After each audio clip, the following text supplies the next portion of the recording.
Hello, everybody. Chris Profi, Musically Obsessed. I've got a punk battle for you today. Both of these debuts came out in 1980. I'm talking about Los Angeles by X, and I'm talking about Fresh Fruit for Rotting Vegetables by the Dead Kennedys. Both very, very important albums in the genre, but both very different. So I wanted to look at these two records, kind of tell you a little bit about them, and tell you which one I think is the better debut. Okay, so let's just get a little back story on a couple of these records. First of all, as I said, this is the debut by X, entitled Los Angeles. This came out in April of 1980. This is produced by none other than Ray Manzarek of The Doors, and he also plays on the record, plays organ and synthesizers, and also X ends up doing a cover version of The Doors' Soul Kitchen. Pretty cool. All right, and then we've got the debut by the Dead Kennedys, Fresh Fruit for Rotting Vegetables. This came out in September of 1980. Jello Biafra leading the band. Just a very distinct vocal style and approach. You know, I never saw the Dead Kennedys live, but I've watched live concerts of theirs, and an amazing frontman that Jello Biafra was. And I don't know if I mentioned, but there are two vocalists for X, Xene and John Doe. So they're able to kind of bring both of those elements to the songs, which kind of adds another texture to the music. Now, I was going to go song by song, and I actually I started recording a couple of videos, and I had to stop and then start again. And I felt like it was just tedious going song by song. And really, the songs don't line up anyways, because on the Dead Kennedys, there's 14 tunes. And on the album by X, there are only 9 songs. So it's kind of tough to go song by song. I listened to both records again this morning. Let me tell you what I'm taking away from both, and I'm going to tell you which I feel is the better debut. So let's talk about this one first. I felt that Los Angeles gave me a little bit more variety as a listener. I thought that there were a few more different song ideas and musical stylings on this record as opposed to the Dead Kennedys. Not saying that the Dead Kennedys, every song was the same, but I felt like this one, you kind of got some different vibes. I got like a 50s rock and roll vibe. I got like a rockabilly thing going on. Then you got the straight punk. And then all of a sudden you hear, Ray Manzarek come in with an organ part. And there are some synthesizers on it. The two vocalists, Xene brings sort of like a Blondie, new wave characteristic to the band. So there's a lot going on in this record. It doesn't hit you over the head as much as the Dead Kennedys. Excuse me, I'm getting all choked up. But I feel like it's one of those albums, like the more you listen to it, the more you're going to get out of it. So those are my kind of some thoughts again listening to this record this morning.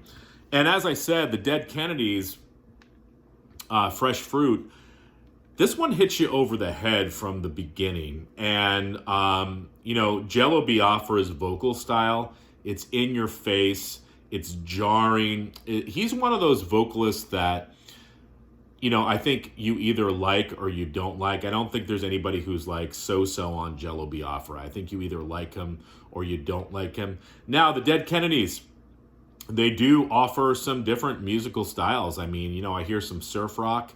When I listen to the Dead Kennedys, I hear straight up punk. They've got some political leanings in their songs, of course. So, they're kind of offering, kind of a different aspect of punk as opposed to, Los Angeles. Now, the songs. As I said, there are 9 songs on the debut by X, and there's 14 on the debut by the Dead Kennedys. As I was going through song by song this morning, I listed them out. Literally, I'll show you. This is what I did. I listed them out, and then I circled the ones that I like. And this isn't very mathematical or, like, wow, I can't believe he did it this way sort of thing. I had more circles for the Dead Kennedys.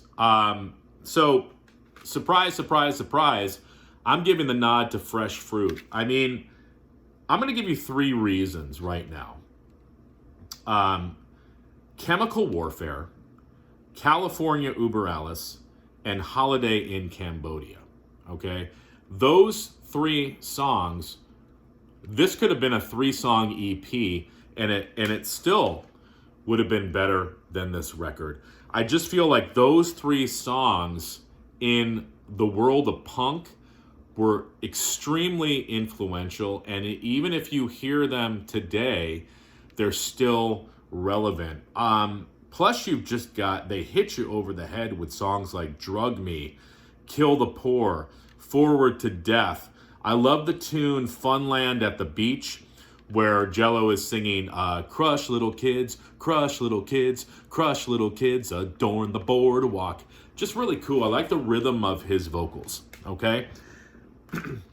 There's some really good songs on here, but I don't think it's anything that stacks up to the stuff that's on the Dead Kennedys album.